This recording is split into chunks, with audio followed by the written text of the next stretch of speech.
আপনারা জানেন হয়তো আমাদের একজন হিরোইন ছিল তানিন সুবা। যেহেতু আমি শুধু অভিনেতাই নয়, আমি একজন লিডারও, আমি আর্টিস্টদের। সেক্ষেত্রে আমার ঈদের 4 দিন 5 দিন আগে থেকেই তাকে নিয়ে হসপিটালে দৌড়দৌড়ি করতে হয়েছে। এরপরে মনে করেন আপনার ঈদের 3 দিনের দিন তাকে নিয়ে আবার গ্রামের বাড়িতে যেতে হয়েছিল। তাকে তো আমরা অলরেডি হারিয়েছি। আবার আমার ওয়াইফ একটু অসুস্থ ছিল, তো সব কিছু মিলে এবার ঈদটা আমার খুব অন্যরকম গেছে আর কি।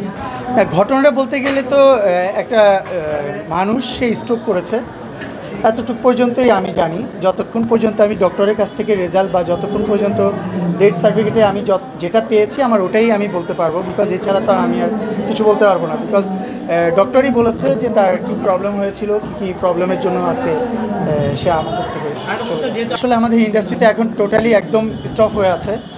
আমাদের 2 ঈদ ছাড়া কোনো চলচ্চিত্র রিলিজ হচ্ছে না।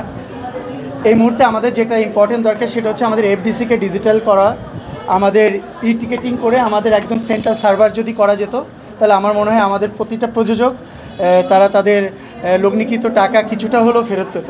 বিকজ আমরা নিজেরাই জানি না প্রযোজক যারা আছেন যা আজকে কত হলে কত টাকা সিরিজ সেল হলো আর কি। সো আমার ইন্ডাস্ট্রি সবাই অলরেডি চেষ্টা করছে।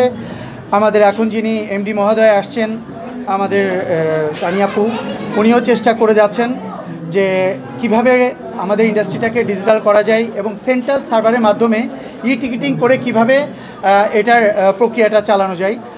হয়তোবা খুব অচিরে এটা একটা রেজাল্ট আসবে এবং আমার মনে হয় যে সত্যিকারে টিকিটিং বা সেন্ট্রাল সার্ভার যদি চালু হয়ে যায় তাহলে আমাদের প্রযোজকরা তাদের লগ্নিকৃত টাকা ফেরত পাবে।